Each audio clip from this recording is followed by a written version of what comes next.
जब भी आप रात को आसमान की तरफ निहारते होंगे, आपके मन में एक सवाल जरूर उठता होगा कि आखिर ब्रह्मांड कितना बड़ा है, या फिर इस ब्रह्मांड में कितने सारे तारे मौजूद हैं।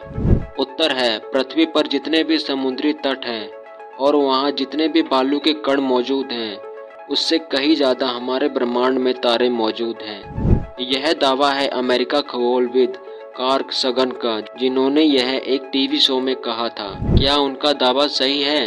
क्या ब्रह्मांड के तारों की गिनती की जा सकती है?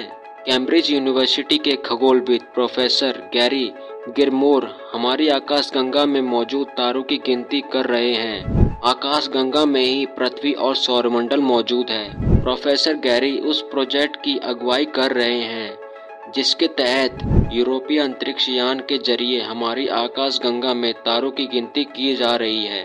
उन्होंने कहा है कि दूरी के हिसाब से हमारी टीम ने जो पहला डेटा जारी किया है, उसमें 2 अरब से कम तारे हैं। यह हमारी आकाशगंगा की कुल तारों का महज 1% ही है। गिनती के इस मॉडल के हिसाब से आकाशगंगा में करीब 20,000 करोड़ से भी ज़्यादा तारे मौजूद हो सकते हैं। लेकिन यह सिर्फ एक आकाशगंगा की ही बात है, फिर पूरे ब्रह्मांड में कितने तारे होंगे? प्रोफेसर गैरी गिरमोर बताते हैं कि दूसरी आकाशगंगाओं में हमारे आकाशगंगा के बराबर तारे हो सकते हैं। अगर हम लोग यह पता लगा सकते हैं कि हमारे ब्रह्मांड में कितनी आकाशगंगाएं हैं, तो तारों की संख्या का अंदाजा लगाया जा सकता है। ब्रह्मांड में आकाशगंगा की संख्या पता लगाने से पहले यह पता लगाना होगा कि यह कितना चमकीला है, या अन्य सभी हमारी आकाशगंगा की तरह ही हैं या फिर उनसे अलग हैं। प्रोफेसर गैरी गिरमोर कहते हैं, यह पता लगाने के लिए हमें आकाशगंगा की दूरी और उसका आकार पता लगाना होगा।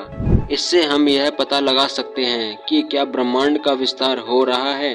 हबल लॉ की मदद से प्रोफेसर गैरी आकाशगंगा की चमक और हमसे उसकी दूरी के बारे में पता लगाने की कोशिश कर रहे हैं। ब्रह्मांड में 10,000 करोड़ आकाशगंगाएं हैं और हर आकाशगंगा में करीब 20,000 करोड़ तारे मौजूद हैं। अब इन संख्याओं का गुणा करके ब्रह्मांड में तारों की संख्याओं का पता लगाया जा सकता है, यानी 2 के बाद 22 शून्य होंगे।